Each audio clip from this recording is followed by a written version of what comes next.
Most buyers trust the bank to tell them what they can afford, and that's a big mistake. The bank doesn't care if you still want to travel, eat out, or have a life outside your mortgage. In this video, I'll show you how to figure out your real budget so you don't end up house poor.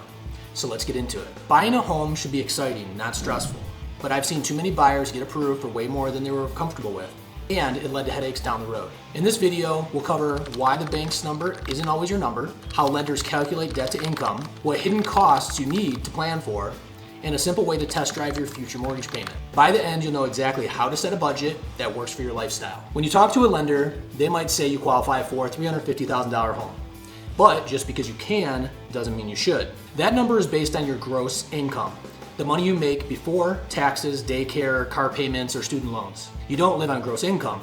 You live on what hits your bank account after that is all taken care of. That's why your comfort zone might be closer to $280,000. Even though the bank says $350,000. Here's where it gets technical. Most lenders will approve you up to 50% of your gross monthly income going towards debt. That includes your mortgage, car loans, student loans, and credit cards. So if you make $6,000 a month, the bank might say you can handle up to $3,000 in debt payments. But here's the reality.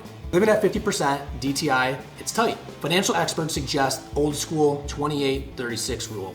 That means no more than 28% of your income should go to housing and no more than 36% total toward debts. It's a safer, more comfortable budget, and it leaves money for vacations, savings, and unexpected repairs. Your mortgage payment isn't the whole story. You'll also pay property taxes, homeowners insurance, private mortgage insurance if you're putting less than 20% down, and possibly HOA fees. On top of that, there's maintenance, roofs, furnaces, water heaters. These can add hundreds per month on average. Here's how to figure out your comfort zone in 3 quick steps. 1. Calculate your gross monthly income.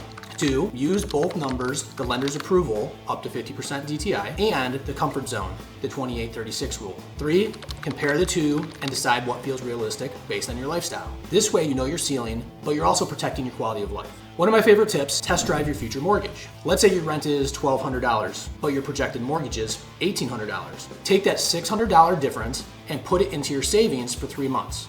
If you feel comfortable, you're ready. If it feels like a squeeze, you just saved yourself from a bad decision. So let's hit a few common budget questions. Will the bank really go up to 50% DTI?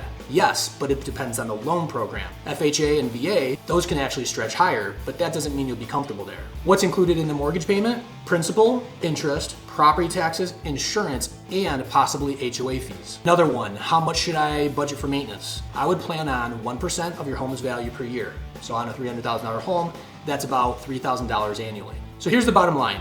The bank might approve you for more than you're comfortable with. Use the 28-36 rule as your guide. Don't forget hidden costs and test drive your payment before you commit. That way you'll love your new home without resenting the payment. If this video helped, hit that subscribe button so you don't miss the next step in the buying process. Drop a comment below with your biggest budget question, or if you've already bought, share what surprised you most about the costs. And if you'd rather connect privately, my contact info is in the description. Thanks for watching, and I'll see you in the next video.